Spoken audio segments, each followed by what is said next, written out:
નમસ્કાર દોસ્તો, world in box academy જૂનાગઢની યુટ્યુબ ચેનલ પર આપનું સ્વાગત છે. ડેઇલી કરંટ અફેર્સ લેક્ચરની અંદર આજે આપણે જોવાના છે મે 2026 નો લેક્ચર નંબર 13. અને કઈ રીતે આ લેક્ચર જોશું આપણે 360 ડિગ્રી સમજૂતી સાથે. તો શરૂઆત કરીએ આજના લેક્ચરની. તાજેતરમાં ચર્ચામાં રહેનાર પુસ્તક the library man of India the story of PN પાણીકરનો સંબંધ કોની સાથે છે? જે તમને આ પ્રશ્નમાં પુસ્તકનું નામ દેખાય છે, the library man of India the story of PN Panikkar, તો આ પુસ્તકના લેખક કોણ છે? તો આ પુસ્તકના લેખક છે પી સત્યન. કોણ છે? પી સત્યન. આના દ્વારા આ પુસ્તક લખવામાં આવ્યું. અને આ પુસ્તકનું વિમોચન કોણે કરેલું? આ પુસ્તકનું વિમોચન કરેલું છે આપણા ઉપરાષ્ટ્રપતિ સીપી રાધાકૃષ્ણન. તો સીપી રાધાકૃષ્ણન દ્વારા આ પુસ્તકનું વિમોચન.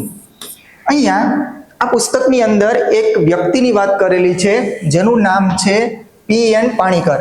આ પીએન જે પાણીકર છે એ કોણ હતા? આ પીએન પાણીકર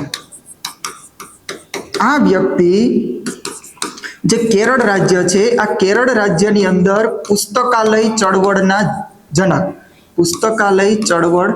જનક કેરળ રાજ્યની અંદર. અને આ જે પીએન પાણીકર છે એના દ્વારા જે વાંચન પ્રવૃત્તિ છે, આ વાંચન પ્રવૃત્તિને પ્રોત્સાહન આપવામાં આવ્યું હતું, વેગ આપવામાં આવ્યો હતો. કેરળ રાજ્યની અંદર જે કેરળ પુસ્તકાલય ચળવળ છે એના જનક તરીકે ઓળખવામાં આવે છે. આ વ્યક્તિ દ્વારા આ વ્યક્તિની કહાની ઉપર પુસ્તક લખાયેલું છે જેનું નામ છે the library man of India, અને એના લેખક છે પી સત્યન. પુસ્તક the library man of India the story of PN Panikkar, લેખક પી સત્યન, વિમોચન કરનાર આપણા ભારતના ઉપરાષ્ટ્રપતિ સીપી રાધાકૃષ્ણન. પીએન પાણીકર કેરળ રાજ્યમાં જે પુસ્તકાલય ચળવળ છે એના જનક તરીકે ઓળખવામાં આવે. એની જે શરૂઆત છે, આ પુસ્તકાલય ચળવળની શરૂઆત સનાતન ધર્મ પુસ્તકાલયથી થઈ હતી. એની શરૂઆત એણે એક સંદેશ આપેલો છે, વાંચો અને આગળ વધો. વાંચો અને આગળ વધો.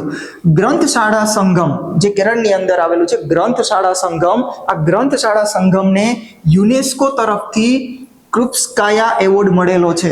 કોના તરફથી? યુનેસ્કો સંસ્થા તરફથી. કેરળની અંદર જે આ પુસ્તકાલય ચળવળ શરૂઆત થઈ હતી એના પછી ત્યાં ગ્રંથશાળા સંગમ પણ સ્થાપિત કરવામાં આવ્યું. એના પછી આપણા વડાપ્રધાન નરેન્દ્ર મોદી સાહેબ દ્વારા રાષ્ટ્રીય વાંચન દિવસ, જે કઈ તારીખે? 19 જૂનના રોજ. 19 જૂનની તારીખે આપણે કયો દિવસ ઉજવીએ? રાષ્ટ્રીય વાંચન દિવસ. અને આ દિવસની શરૂઆત ક્યારે કરવામાં આવી છે? 2017માં. હવે કેરળ રાજ્યમાં વાંચન દિવસ તો આની અગાઉથી શરૂઆત થઈ ગઈ હતી કેરળ રાજ્યની અંદર, પણ આપણા રાષ્ટ્રીય એટલે કે દેશવ્યાપી રીતે રાષ્ટ્રીય વાંચન દિવસની શરૂઆત 2017માં, અને દર વર્ષે કઈ તારીખના રોજ? 19 જૂનના રોજ. ક્લિયર? હવે અહીંયા રાજ્ય આવે છે કેરળ. આ કેરળ રાજ્યનું નામ બદલાઈ ગયું છે અને શું થઈ ગયું છે? કેરલમ. તો તમારે કમેન્ટમાં જણાવવાનું છે કે બંધારણના કયા અનુચ્છેદથી આનું નામ બદલવામાં આવ્યું છે? કેરળમાંથી થઈ ગયું છે કેરલમ. અને આની રાજધાની છે તિરુવનંતપુરમ. રાજધાનીનું નામ છે Thiruvananthapuram. The library man of India the story of PN Panikkar. Next question. તાજેતરમાં ભારતની મુલાકાતે આવેલા નિકોસ ક્રિસ્ટોડોલિટ્સ કયા દેશના રાષ્ટ્રપતિ છે? હવે ભારત દેશના પ્રવાસે આપણા ભારતની મુલાકાતે એક દેશના રાષ્ટ્રપતિ આવેલા છે, તો એ રાષ્ટ્રપતિનું નામ છે નિકોસ ક્રિસ્ટોડોલિટ્સ. આ જે વ્યક્તિ છે એ કયા દેશના રાષ્ટ્રપતિ છે જે આપણા ભારતની મુલાકાતે છે? તો એ છે સાયપ્રસ દેશ. કયો દેશ? સાયપ્રસ પ્રજાસત્તાક, સાયપ્રસ રિપબ્લિક. તો એ દેશના રાષ્ટ્રપતિ આપણા ભારત દેશની મુલાકાતે અહીંયા એ આવેલા, એટલે આપણા ભારત અને સાયપ્રસ વચ્ચે અલગ અલગ કરાર થયા છે. અલગ અલગ કરારો કરવામાં આવ્યા કે ભાઈ મુંબઈની અંદર જે સ્થાપિત કરવામાં આવશે, પછી જે સ્પેસ ડે છે ભારત અને સાયપ્રસ વચ્ચે સ્પેસ ડે ની ઉજવણી, આને લઈને કરાર, એવા ઘણા કરાર ભારત અને સાયપ્રસ વચ્ચે કરવામાં આવ્યા છે. તો હમણાં તાજેતરમાં સાયપ્રસના રાષ્ટ્રપતિ આપણી ભારતની યાત્રા ઉપર મુલાકાતે. રાષ્ટ્રપતિનું નામ છે, ક્યારેક રાષ્ટ્રપતિનું નામ પૂછાઈ જાય છે. તાજેતરમાં કોઈને કોઈ દેશના રાષ્ટ્રપતિ યા તો કોઈ એવા વડાપ્રધાન જ્યારે ભારત દેશની મુલાકાતે હોય, યાત્રા ઉપર હોય, તો એના નામને લઈને પ્રશ્ન આવી જતો હોય કે તે કયા દેશના છે. તો રાષ્ટ્રપતિ નિકોસ ક્રિસ્ટોડોલિડ્સ, જે સાયપ્રસ પ્રજાસત્તાક દેશના રાષ્ટ્રપતિ છે, ભારત અને સાયપ્રસ વચ્ચેના કરાર, એમાં 18 મે 2026 સૌ પ્રથમ ભારત સાયપ્રસ સ્પેસ ડે ની ઉજવણી કઈ તારીખ છે? 18 મે. તો આ 18 મે ને ભારત સાયપ્રસ સ્પેસ ડે તરીકેની ઉજવણી કરવામાં આવી. ભારત સાયપ્રસ પ્રજાસત્તાકની Bharat health initiative for Sahyog Hita and મૈત્રી, જેને શોર્ટમાં કહેવામાં આવે છે ભીષ્મ, એ ભીષ્મ ક્યુબ ભેટમાં આપશે. એટલે કે આપણું ભારત ભીષ્મ ક્યુબ કોને ભેટમાં આપવાનું છે? સાયપ્રસ દેશને. હવે આ ભીષ્મની અંદર છે શું? ભીષ્મ એટલે એક પ્રકારની હવામાં ઉડતી હોસ્પિટલ. હા, હવામાં ઉડતી હોસ્પિટલ. તો આમાં કેવું હોય કે એક પ્રકારનું બોક્સ, એક પ્રકારનું ક્યુબ, એ જે પોર્ટેબલ હોય, એમાં સ્વાસ્થ્યને લઈને સામગ્રી ભરેલી હોય, જે પ્રાથમિક સારવાર આપવાની હોય એને લઈને સ્વાસ્થ્યને રિલેટેડ સામગ્રી હોય છે. એ ક્યુબને, એ બોક્સને જે અલગ જગ્યાએ લઈ જવામાં આવે, કે એવી કોઈ જગ્યા કે જ્યાં સ્વાસ્થ્યની ફેસિલિટી ઉપલબ્ધ નથી, કોઈ એવી ઊંચાઈ ઉપર સ્થિત જગ્યા છે કે જ્યાં આપણા સૈનિકો તૈનાત છે અને એને ઇમરજન્સીમાં સારવારની જરૂર પડે, તો આ ભીષ્મ ક્યુબ આપણા એરફોર્સ દ્વારા કોઈ ફાઇટર જેટથી, કોઈ હેલિકોપ્ટરથી એ જગ્યા ઉપર લઈ જવામાં આવે અને અમુક ઊંચાઈથી એ બોક્સને, જે ક્યુબ છે બોક્સને ત્યાંથી છોડવામાં આવે. અમુક ઊંચાઈ ઉપરથી એને છોડવામાં આવે. નીચે પડતા એમાંથી પેરાશૂટ ખુલશે એટલે ધીમે ધીમે કરતા એ ક્યુબ નીચે આવશે અને એમાં ભરેલી હોય છે સ્વાસ્થ્યને લઈને અલગ અલગ સામગ્રી, જે પ્રાથમિક સારવાર છે. આ પ્રાથમિક સારવારની અલગ અલગ મેડિસિન હોય, જે સારવાર માટે ઉપયોગી સાધનો છે એ. તો આવી ભીષ્મ કીટ આપણા ભારતની જ છે. આ ભીષ્મ કીટ, ભીષ્મ ક્યુબ, એ હવે કોને ભેટમાં આપવામાં આવશે? સાયપ્રસ પ્રજાસત્તાકને. મુંબઈની અંદર સાયપ્રસ ટ્રેડ સેન્ટર ખોલવામાં આવશે. એ પણ અહીંયા ચર્ચા કરવામાં આવી છે કે મુંબઈમાં સાયપ્રસ ટ્રેડ સેન્ટર ખોલશે. વર્ષ 2026 થી 30, આ વર્ષ 2026-30 માટે જે ભારત અને સાયપ્રસ વચ્ચે સાંસ્કૃતિક સહયોગ પર હસ્તાક્ષર, કે જે આપણી સંસ્કૃતિ અને સાયપ્રસની સંસ્કૃતિ બંને વચ્ચેનું આદાન પ્રદાન, એના ઉપર હસ્તાક્ષર કરવામાં આવ્યા. અને એમાં એક ટાર્ગેટ છે વર્ષનો 2026 થી લઈને 30 સુધીનો. ક્લિયર છે? આ ભીષ્મ થોડું ધ્યાનમાં રાખજો. ભીષ્મ આપણું જ છે, ભારતનું જ, અને એ ભેટમાં આપવામાં આવશે સાયપ્રસને. આ ભીષ્મનું પૂરું નામ છે, ક્યારેક પૂછાઈ જાય, Bharat health initiative for Sahyog Hita and મૈત્રી. આ ભીષ્મનું પૂરું નામ. ભીષ્મ એટલે એક પ્રકારની હવામાં ઉડતી હોસ્પિટલ. અહીંયા તમને જે મેપ જોવા મળે છે, એમાં અહીંયા છે સાયપ્રસ, આ છે તુર્કી, અહીંયા જોર્ડન આવેલું છે, અહીંયા સાઉદી અરેબિયા, સિરિયા, ઈરાક છે. હવે આ જે તમને પટ્ટો દેખાય છે, અહીંયા ઇઝરાયલ અને એમાં જે ગાઝા પટ્ટી છે, વેસ્ટ બેંક છે, એની ઉપર લેબનોન દેશ છે, જે હમણાં સંઘર્ષ ચાલુ છે ઇઝરાયલ અને ગાઝા પટ્ટી વચ્ચે. તો એ તમને અહીંયા મેપમાં દેખાય છે. એના ઉપર લેબનોન દેશ પણ આવેલો છે. થોડા સમય પહેલા ન્યૂઝમાં હતું કે નવી બોર્ડર લાઇન, જેને યલો લાઇન કહેવામાં આવે. શું કહેવામાં આવે છે? Yellow line. તો ભાઈ આ યલો લાઇન છે એ કોના વચ્ચે? નવી બોર્ડર લાઇન, જેનું નામ છે યલો લાઇન. તો આ યલો લાઇન કોના વચ્ચે નવી બોર્ડર તરીકે નિર્માણ થયું છે આ યલો લાઇનનું? તો તમારે કમેન્ટ કરવાની છે કે આ યલો લાઇન કોની બોર્ડર, એટલે કે કઈ સરહદ વચ્ચે, કયા બે દેશની સરહદ વચ્ચે આવેલી છે? નેક્સ્ટ ક્વેશ્ચન, તાજેતરમાં DRDO દ્વારા અગ્નિ-1 બેલિસ્ટિક મિસાઇલનું પરીક્ષણ ક્યાં કરવામાં આવ્યું? કઈ મિસાઇલનું પરીક્ષણ? અગ્નિ-1.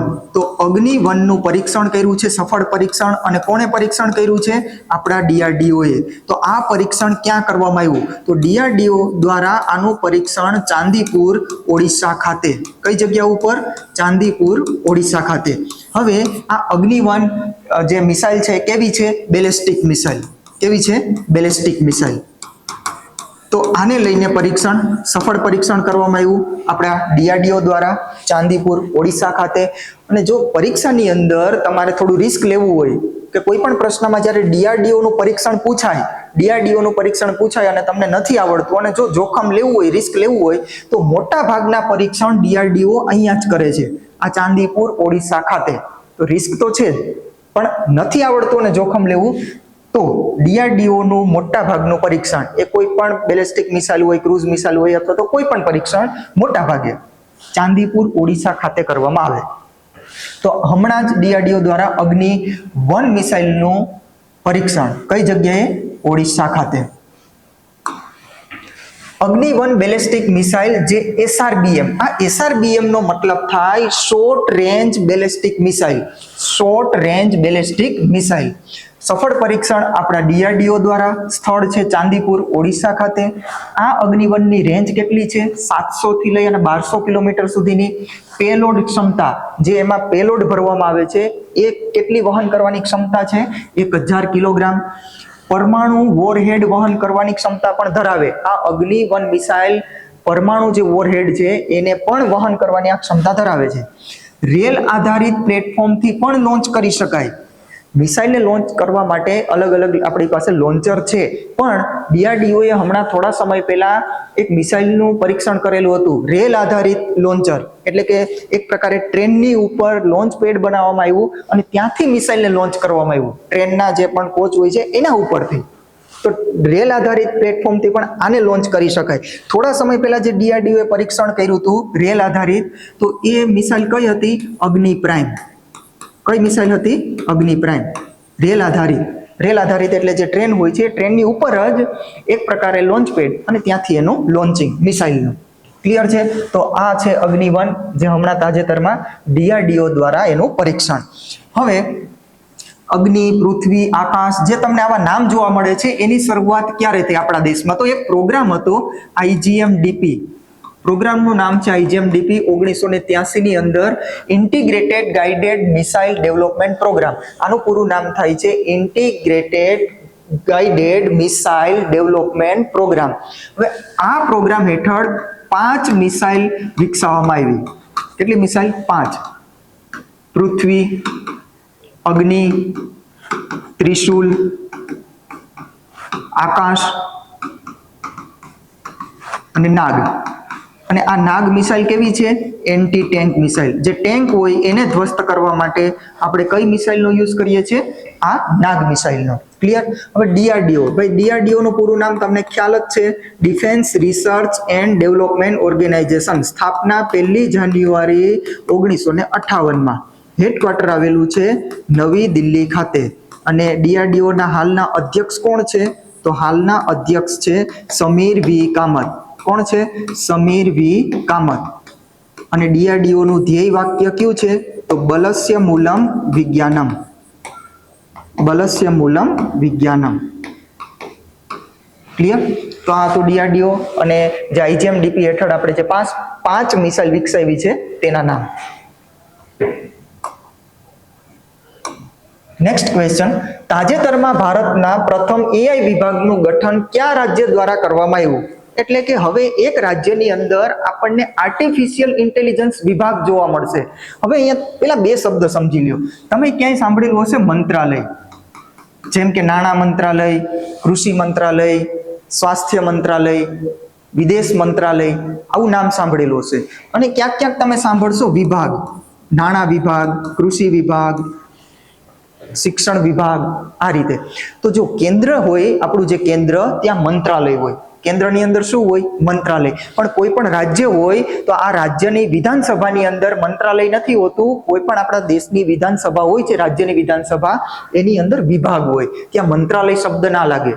જે રાજ્યની વિધાનસભા હોય ત્યાં વિભાગ લાગે. તો આવો જ એક વિભાગ, પણ કેવો વિભાગ? AI, આર્ટિફિશિયલ ઇન્ટેલિજન્સ વિભાગ. આને એડ કરવામાં આવ્યું છે, આનું ગઠન કરવામાં આવ્યું એક રાજ્ય દ્વારા, અને એ ભારતનું પ્રથમ રાજ્ય બની ગયું. ભારતનું કેવું રાજ્ય? પ્રથમ રાજ્ય કે જેણે પોતાની વિધાનસભાની અંદર આર્ટિફિશિયલ ઇન્ટેલિજન્સ વિભાગ, એક પ્રકારનો પોર્ટફોલિયો દાખલ કર્યો હોય, ગઠન કર્યું હોય. બાકી તો વિભાગ તો આવેલા જ હોય દરેક રાજ્યમાં. કૃષિ વિભાગ હોય, શિક્ષણ હોય, નાણાં વિભાગ હોય, એવા વિભાગ તો હોય જ છે. પણ એક આ નવો જ વિભાગ, આપણા ભારતમાં નવો વિભાગ, આર્ટિફિશિયલ ઇન્ટેલિજન્સ વિભાગ. તો આ કયા રાજ્ય દ્વારા આનું ગઠન? તો કેરળ રાજ્ય દ્વારા. કયા રાજ્ય દ્વારા? કેરળ રાજ્ય દ્વારા. કેરળ રાજ્ય દ્વારા એઆઈ વિભાગનું ગઠન કરવામાં આવ્યું. અહીંયા એક મંત્રીની પણ નિમણૂક કરવામાં આવી. મંત્રી તો જો કે માણસ જ છે, એવા કોઈ આર્ટિફિશિયલ ઇન્ટેલિજન્સ મંત્રી નથી, એ યાદ રાખજો. વિભાગનું નામ એઆઈ છે, પણ જે મંત્રીની નિમણૂક કરી છે એ તો કોઈને કોઈ એમએલએ જ છે. ક્લિયર? તો હમણાં જ કેરળ રાજ્યની અંદર ચૂંટણી આયોજિત થઈ હતી અને ત્યાં જે નવા સીએમ છે એ નવા સીએમ ને શપથ પણ અપાવી દીધા છે. જોઈએ હવે ભારતના પ્રથમ કેબિનેટ સ્તરીય એઆઈ વિભાગ, નવો એક પોર્ટફોલિયો એનું ગઠન કરનાર છે કેરળ. એઆઈ વિભાગ મંત્રી, જે આ એઆઈ વિભાગ બનાવ્યો તો એના એક મંત્રી પણ બનાવવા પડે, તો એનું નામ છે પીવી કુન્હાલકુટ્ટી. શું નામ છે? પીવી કુન્હાલકુટ્ટી. કેરળના સીએમ છે વીડી સતીશન. આ વીડી સતીશનની પાર્ટી છે યુડીએફ, જે એક પ્રકારનું કોંગ્રેસ એલાયન્સ છે. તો કેરળ રાજ્યના હાલના મુખ્યમંત્રી સીએમ છે વીડી સતીશન અને એની પાર્ટીનું નામ છે યુડીએફ. આ પોર્ટફોલિયોમાં એઆઈ, સ્ટાર્ટઅપ્સ, ખાણકામ, ભૂસ્તરશાસ્ત્ર, કાપડનો સમાવેશ કરવામાં આવ્યો છે. રાજ્યના શાસન માળખામાં નોંધપાત્ર પરિવર્તન લાવવા માટેની આ એક પહેલ છે, એક આ નવો પોર્ટફોલિયો છે. હજુ આપણા ભારતનું આ પ્રથમ જ રાજ્ય છે કે જેણે આવા વિભાગની ગઠન કર્યું હોય, આવા વિભાગનું નિર્માણ કર્યું હોય. ક્લિયર? પણ જો તમને પૂછવામાં આવે કે ભારતની અંદર પ્રથમ એઆઈ ટીચર, કેવો ટીચર? એઆઈ ટીચર, એનું નામ શું? તો એનું નામ છે આઈરિસ.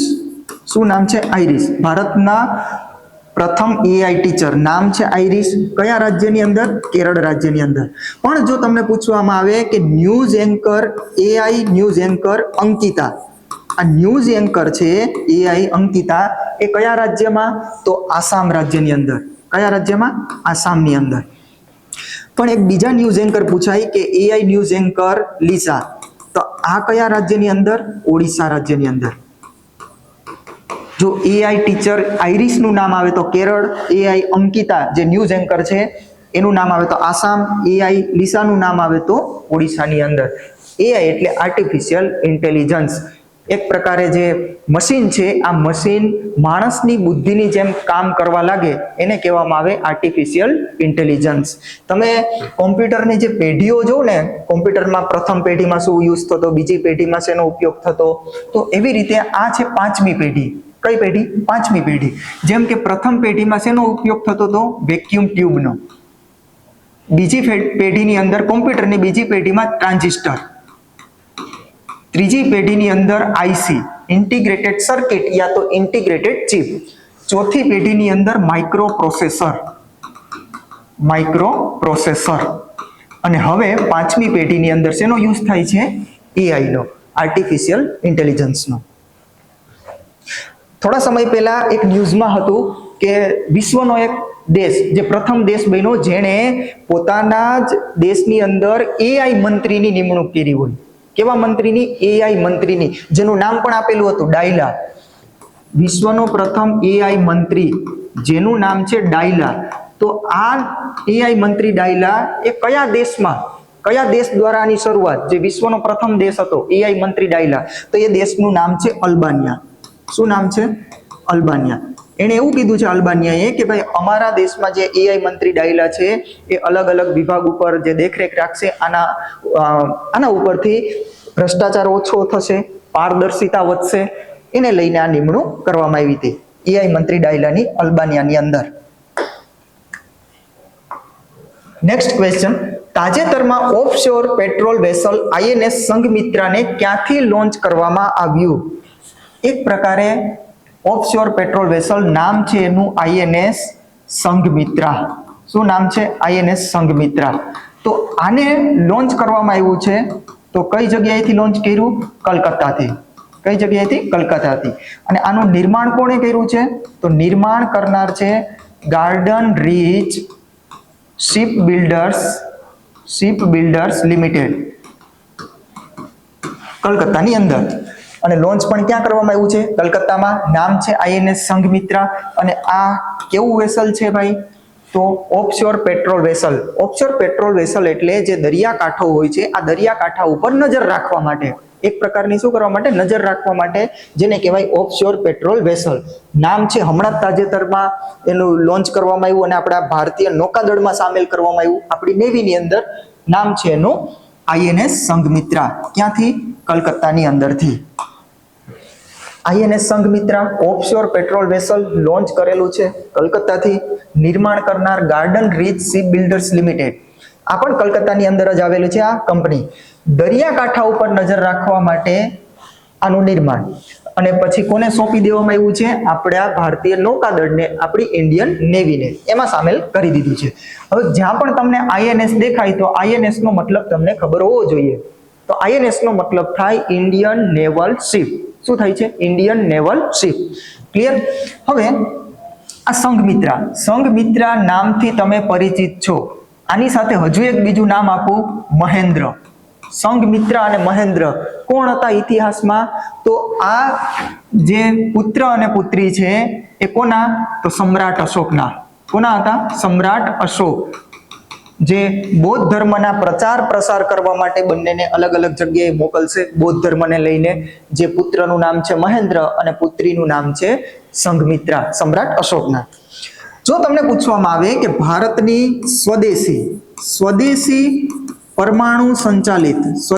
પરમાણુ સંચાલિત સબમરીન કઈ છે આપણા ભારત પાસે? તો એક છે આઈએનએસ અરિહંત, બીજું છે આઈએનએસ અરિઘાત અને ત્રીજી સબમરીન છે આઈએનએસ અરિધમન. પરમાણુ સંચાલિત સબમરીન આપણી પાસે 3 સબમરીન, આઈએનએસ અરિહંત, આઈએનએસ અરિઘાત અને આઈએનએસ અરિધમન. થોડા સમય પહેલા આઈએનએસ અરિઘાત થી એક મિસાઇલનું પરીક્ષણ કરવામાં આવ્યું. એનું નામ હતું K4 મિસાઇલ. શું નામ હતું? K4 missile. આ K નો મતલબ અહીંયા લેવાનો છે કલામ. આપણા જે ડોક્ટર એપીજે અબ્દુલ કલામજી છે એના નામ ઉપર K4 મિસાઇલ, એનું પરીક્ષણ હમણાં થોડા સમય પહેલા જ કર્યું છે. કઈ સબમરીન થી? આઈએનએસ અરિઘાત થી. આઈએનએસ સંઘમિત્રા. નેક્સ્ટ ક્વેશ્ચન, તાજેતરમાં આંતરરાષ્ટ્રીય જૈવ વિવિધતા દિવસ 2026 ક્યારે ઉજવવામાં આવ્યો? કયો દિવસ છે? આંતરરાષ્ટ્રીય જૈવ વિવિધતા દિવસ. તો દર વર્ષે આની ઉજવણી આપણે ક્યારે કરી છે? આની ઉજવણી 22 મેના રોજ, આંતરરાષ્ટ્રીય જૈવ વિવિધતા દિવસ. હવે આ જૈવ વિવિધતામાં હોય શું?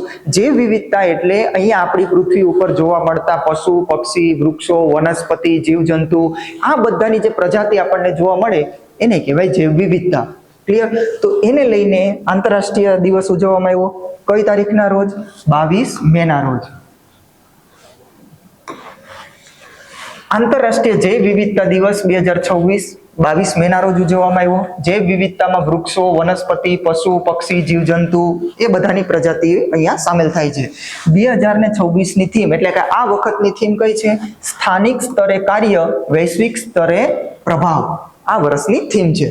જૈવ વિવિધતા અધિનિયમ ક્યારે લાવવામાં આવ્યો? આના માટે 2002 ની અંદર. વર્ષ 2010 ને ધ્યાનમાં રાખજો, વર્ષ 2010 ને જૈવ વિવિધતા વર્ષ તરીકે ઘોષિત કરવામાં આવ્યું હતું. વર્ષ 2010 ને.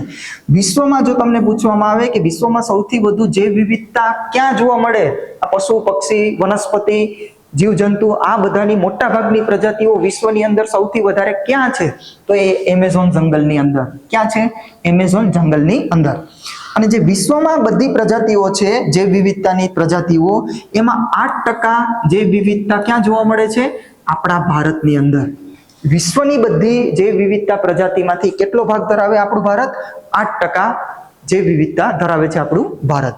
ક્લિયર?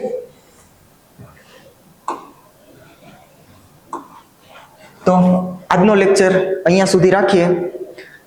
આ લેક્ચરને શેર કરી દેજો, એક લાઈક કરી દેજો અને આ ચેનલને સબસ્ક્રાઇબ કરી દેજો. જય હિન્દ.